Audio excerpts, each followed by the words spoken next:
अपना त्याग पत्र महामहिम को भेज दूंगी। इस पद पे मैं नहीं रहूंगी। 27% का जो हिस्सेदारी दी गई उस पर ट्रांसजेंडर रिजर्वेशन -1 भी नहीं रहा। अब जब एक राज्य मंत्री बता रही है अधिकारियों के द्वारा, क्या प्रतिक्रिया इनके साथ हो रही है? तो हम तो ग्राउंड लेवल पे रहते हैं, हम आपका क्या सुना भाई?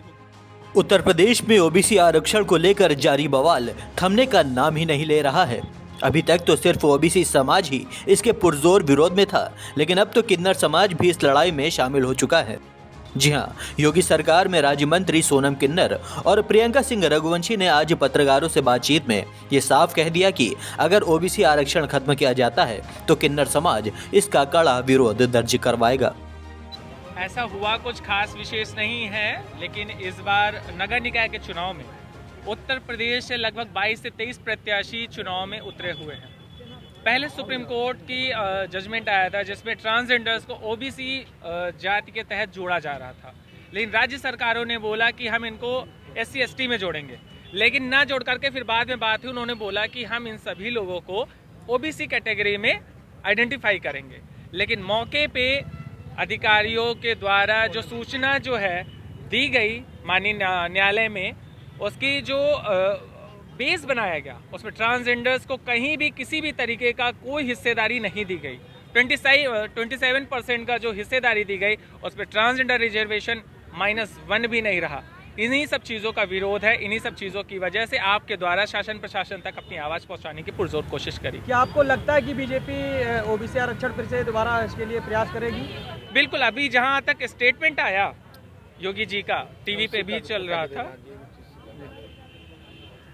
आया कि अगर वो देख रहे हैं, अधिकारियों से अपनी जानकारी ले रहे हैं, उसके बाद अगर उन्हें लगता है तो सुप्रीम कोर्ट तक जाएंगे।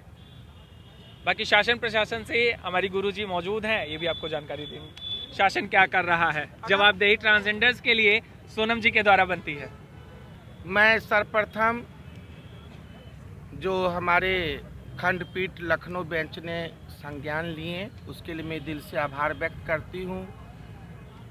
न्यायाधीश DK उपाध्याय जी, लालवानी जी का, किन्नर के लिए उन्होंने जो ट्रिपल ट्रैक जो कमीशन जो बनेगी ओबीसी के लिए, उसमें किन्नर का भी ध्यान दीजिए।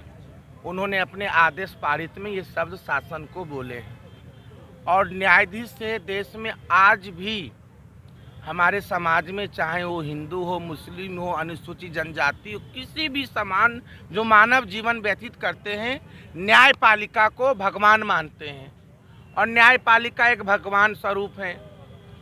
न्यायालय ने चुनाव कराने के लिए कहे हैं, पर माननीय मुख्यमंत्री उत्तर प्रदेश श्री योगी आदित्यनाथ जी बिना ओबीसी को आरक्षण दिए बिना चुनाव नहीं कराएंगे। उन्होंने ये आश्वासन दे दिए, इसमें कोई भ्रम जाल नहीं होना चाहिए। रही बात ट्रांसजेंडर की, तो मैंने 2-3 महीने पहले से पत्र चला रही हूँ शासन में, और मैंने मांग की उत्तर प्रदेश राज्य में किन्नर समाज के लिए भी नगर निकाय चुनाव में, क्योंकि ये राज्य संविधान विधायक विधिक उत्तर प्रदेश शासन हमें आरक्षण दे सकती है और देने का अधिकार है। तो माननीय मुख्यमंत्री जी से को भी पत्र लिखी थी, कम से कम 27% में से तो 7% ट्रांसजेंडर को ओबीसी में सीट आरक्षित करने के लिए हमने पत्र लिखे थे। अब जब एक राज्य मंत्री बता रही है अधिकारियों के द्वारा, क्या प्रतिक्रिया इनके साथ हो रही है? तो हम तो ग्राउंड लेवल पे रहते हैं, हम आपका क्या सुना भाई? कानून है कैसे नहीं? भारत के संविधान में आर्टिकल 21, आर्टिकल 14, आर्टिकल 15, ये सारी कानून संविधानिक कानून मौलिक अधिकार है। सर्वोच्च न्यायालय ने ट्रांसजेंडरों को दर्जा दे दिए।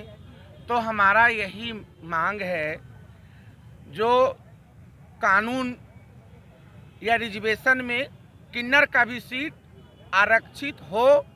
यदि किन्नर समाज का और ओबीसी समाज के साथ यदि कोई खिलवाड़ होगी और भेदभाव करेंगे ओबीसी समाज के साथ, तो मैं अपना त्याग पत्र महामहिम को भेज दूंगी।